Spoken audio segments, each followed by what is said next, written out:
Hello, good morning. Magpre-prepare ako ngayon ng breakfast ng anak ko. Bale, andito ako ngayon sa apartment niya. Ayan. Ito kasi yung paborito niya, yung chicharon bulaklak. Usually sa amin sa Abra, nabibili na namin ng ganito. Bale, ang isang kilo nito is 670 pesos. Pero yung 670 pesos na ganito, ano na siya, medyo marami na din. Pang 10 person siguro yung niya, sa dami niya. Ayan. Pero isang kilo yung binili ko para may stock na rin siya dito. Every time na gusto niyang kumain ng ganito, meron siyang lutuin pag nag-crave siya.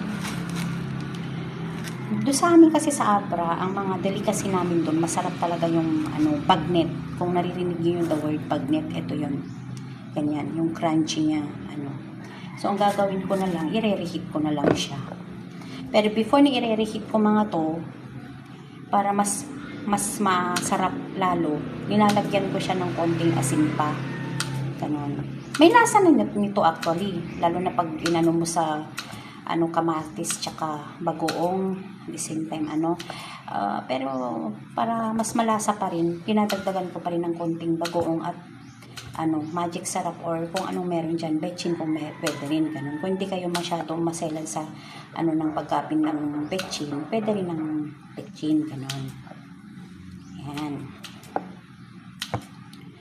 Okay, ready ko na yung kalan, kainit ko na yung mantika, tapos eto, nagdagan ko ng bagnet.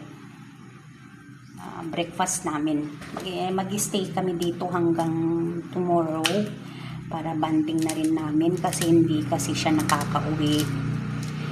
Medyo ang La Union to Abra kasi ay Agoo to Abra is abutin ng halos 4 hours pag nagbabas ka, ganun. Pero kung may sariling sasakyan naman, halos pumunta ako dito, trinave ko lang ng 2 hours 30 minutes, ganun. Yun ang maganda pag may sarili kang sasakyan, hindi ka masyado sa biyahe, matagalan sa biyahe. Lalo na pag may hinahabol ka, Diyos ko.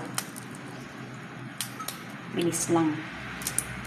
Yan, makunat kasi na rep kasi Pero ito, pag deep fry ko na naman mamaya, magiging malutong na naman to. Ito kasi yung halos doon sa amin Ito yung delicacy sa amin. Isa pa yung ladit, pansit ladit, yung yellow, yung orange yung sabaw niya.